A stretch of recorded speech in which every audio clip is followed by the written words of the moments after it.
Hi folks, it's Evo here from Thundermist Lure Company. Great to see you and welcome to today's episode of Thundermist Fishing Tips. We have a blue bird sky today. Nice little chop on the water, and it's all about the walleye bite. We're going to be running the Viper spoons. This is the size SP2. The size SP2 comes with 3 hooks. I just want to show you here. Okay, you can see it has 3 hooks here. There's 2 hooks, and then there's a larger hook on the back, which makes for a great stinger. And the SP1 is also a good size for walleye. It comes with 2 hooks. I've got some night crawlers with me, and I'm going to rig these with a nice juicy night crawler. And the 3 hooks will accommodate a whole night crawler very, very nicely. And then I'll show you the rest of the rig I'm going to use. So this Viper spoon is the green mackerel. It's silver green. Okay, maybe I'll double up on the back hook. There we go. And I'm running the pre-tied T-turn bait rig, which is called a drift rig. And you can see there I have a T-turn, and it comes pre-tied with fluorocarbon line. It goes down to a snap. I just snapped on a sinker, and I'm running 5 ounces today because we're fishing in like 55 feet of water. And then of course it comes off to the bottom, and we're going to bottom bounce. So this rig, the sinker is going to be touching bottom or close to bottom, and then the Viper spoon is going to be flashing above on the back side. So this one is going to be the green and silver flash. I got the big motor in now, but we're going to use the electric. But I'm going to get my line out there and get it set up, and then I want to set up a second rod on the other side with more of a gold based color. So I get that one down there. Now there's a few things to consider when you're bottom bouncing. That is the speed that you're going, the depth you're fishing,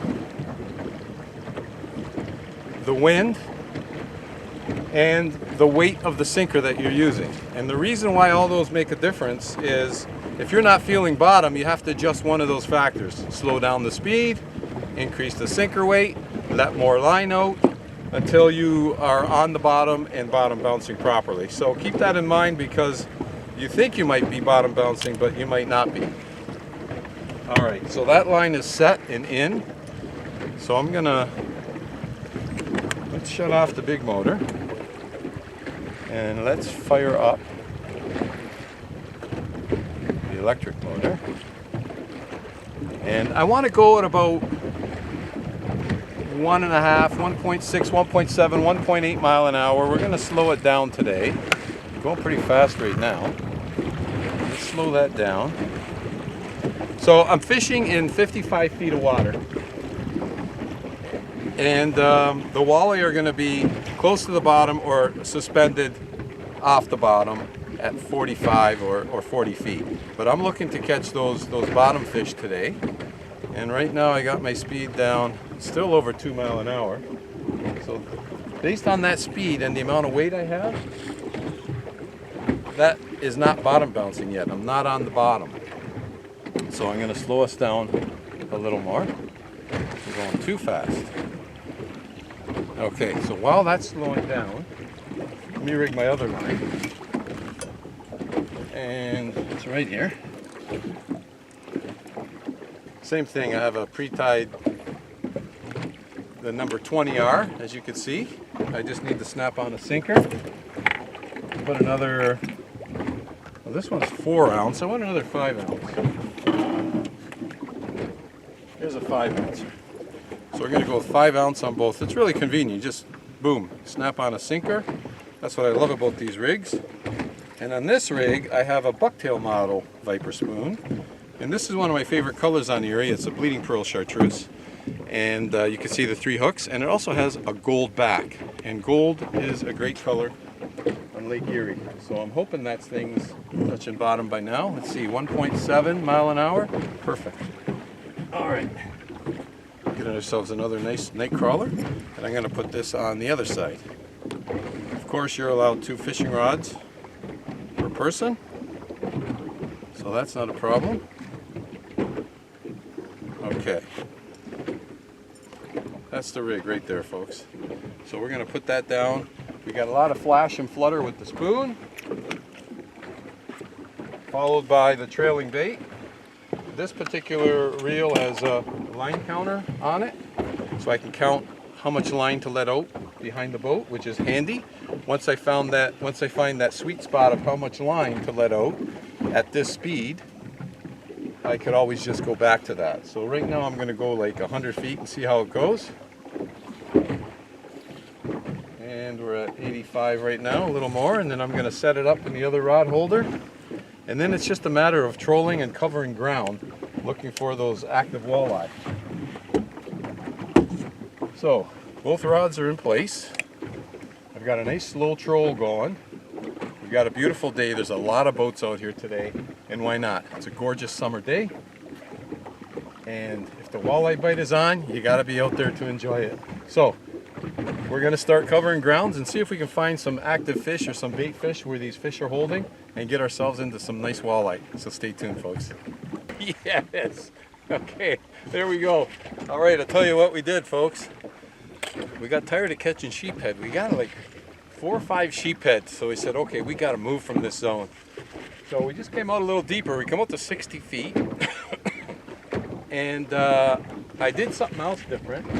I left that rig with the 5-ounce sinker, and this one I added more weight on, so it's heavier than 5. The reason I did that is because with this heavier sinker, with 2 sinkers on here now, I will need less line to hit the bottom. That one, I'll need more line to hit the bottom. So now I've staggered the lengths of my line. And this is the green machine, which is struck. But both colors have been working for sheephead, but I'm hoping this is a walleye. So yeah, that little move, let's see if it paid off for us. We're in 62 feet right now, and I'm traveling 1.5 miles an hour. So it's just a question of, are the walleye out here? Because all we were getting out there were sheephead in 55 feet. So Einstein's theory of insanity, right? Gotta do something different. The difference is change spots, go a little deeper. Let's hope it paid off, folks. He's staying down there like a walleye. Fighting the fish, I'm fighting the weight, I'm fighting the boat, 1.5 miles an hour.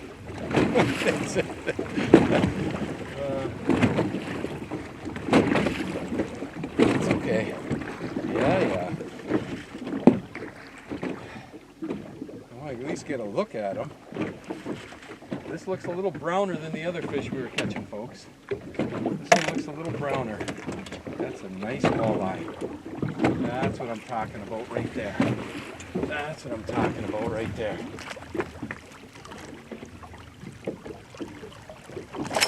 Uh-oh.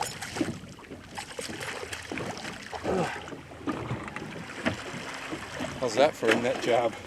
He just came off the hook, and he's in the bag. Okay. Gotta watch my other rod, because where there's one, there's more.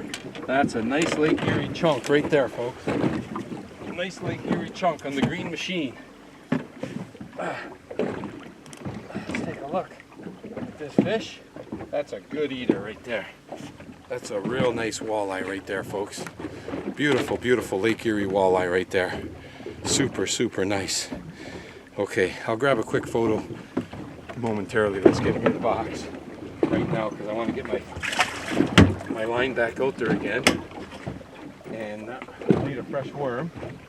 The line's still hitting bottom. Okay, so that's what I call making a good move, folks. Lots of sheephead in 55 feet. Literally, we made a move. We weren't out here 5 minutes. Boom, walleye. Okay, the green machine has struck. Let me get it re-rigged and back out there again. Okay, I'm re-rigged. Down it goes. That T-turn keeps me tangle free. Beautiful action on that Viper spoon. Drop it down we go, and again, the lines will be staggered. That one's out way further than this one will be, and I like that. Okay, so far the move has paid off, and let's see if we can get ourselves into another fish. Okay, the bleeding pearl chartreuse with the gold back has struck. Feels like a decent fish. I don't know if I got a bite on that other line. Where there's one, there's more. I actually, folks, I just lost one at the boat moments ago. Hate it when that happens. So hopefully this one will be landed. So I also want to explain to you why I went with two different heavier weights. So that one's got the heavier weight, this one's got the 5 ounce. And the other advantage that that does is it actually allows me to have less line out on that rod because it's heavier, and I'll have more line out on this rod because it's lighter. So now I've got staggered lines, which is a great feature. And the other big advantage of that particular feature is if you have to make twists and turns, especially if you're trolling in amongst a lot of boats, which I don't see a lot of boats out here right now, but if you are trolling in amongst a lot of boats, you'll be able to turn without getting tangled because your lines are staggered far apart. And what do we have here? We have a nice walleye. Let's not lose him at the boat this time. Let's not lose him at the boat. Let's slide him over. I know what I'm going to do. Grab the rod here. Yeah, he's in the bag. This one did not get away. He did not get away. Yeah, that's, oh, he's lively. Okay, nice fish. Nice fish. Not as big as that last one. And the one I lost, like moments ago, was about twice the size of that one. But the fish are on the bite, folks. That's the thing. That's the big deal right there. Okay. Easy, buddy. Boy, he's still like very, very lively. And the very first hook caught him. How do you like that? Hey? That's a nice little chunk right there, isn't it? Hey? Beautiful chunky walleye. That'll be a real good eater. So he's going in the box. I don't know if I was getting a bite on that other line or not, but okay. He's in the box. Live well's looking good. Gonna re-rig this bleeding pearl chartreuse with the gold back. I'm gonna re-rig this guy, put another worm on. Just gonna take a feel of that rod. It was kind of bouncing a little bit when I was reeling in that other fish. And like I say, where there's one, there's more. So I don't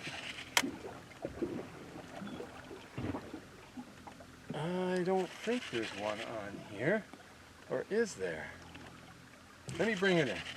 You know what? I'm gonna bring it in anyhow and check the spoon. But I thought I saw my rod tip moving when I was reeling in that other fish. But I don't feel any head shake. But that's the other thing, folks. When you're trolling, it's a good idea to check your line every so often anyway. But this feels a little heavier, so I'm thinking might be one on here. I just don't feel any head shakes, that's all. Any head shake? I don't feel a head shake. Well, we'll see. But it feels a little heavier than normal. Okay, but like I say, it's always a good idea to check your lines regularly. Make sure you do have bait.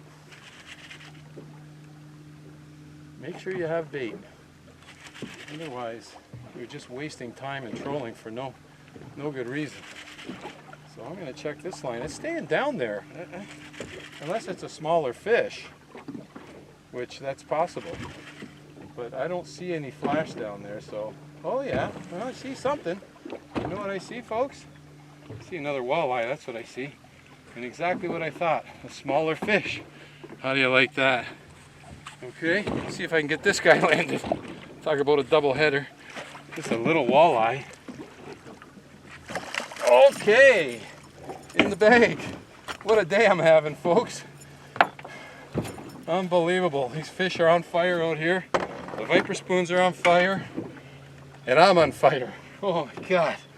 I'm keeping busy, I'll tell you that. A line down here, a line down there. Wow. Okay. This is more like cottage country size, right? But it's nice to see these smaller walleye here on Lake Erie. Easy, buddy. Oh, come on. That hook is right in there. So, hey, you know, well, you're trolling, you know, 1.5 miles an hour. He was biting, so he obviously hooked himself. As you're trolling, you've got pressure on your line, so he hooked himself, which was a great thing, which allowed me to land him. And like I said, I thought I saw my line kind of bump a little when I was reeling that other fish in. Okay, get the pliers. Get the pliers. But I wasn't exactly sure. Come on, it's right in the lower jaw. Look at that. It's literally right in the jaw. So he was not gonna, I was no way of losing this fish. Hey, no way of losing him. All right, he's lively too, wow. Okay, in you go, buddy. Okay, well, folks, what could I tell you? What could I tell you? What a day out here. Lake Erie, walleye fishing on Lake Erie. I'm out here, out of Crystal Beach, out in front of Point Abino area, in that area, fishing deep water. The fish are on the bite. I'm having myself a great day. The weather is outstanding. And I don't know where the boats are, but I don't know where they are, but I'm here and I'm having a great day, and I'm going to continue having a great day. And I hope wherever you are, that you have yourself a great day. And if you haven't been out lately, by all means, get out there, get a line wet, have some fun. That's what I'm doing today. Time to get these rigs back in the water again and right back at it. Thanks for tuning in, and as always, folks, until next time, good luck and good fishing. Wow, double trouble.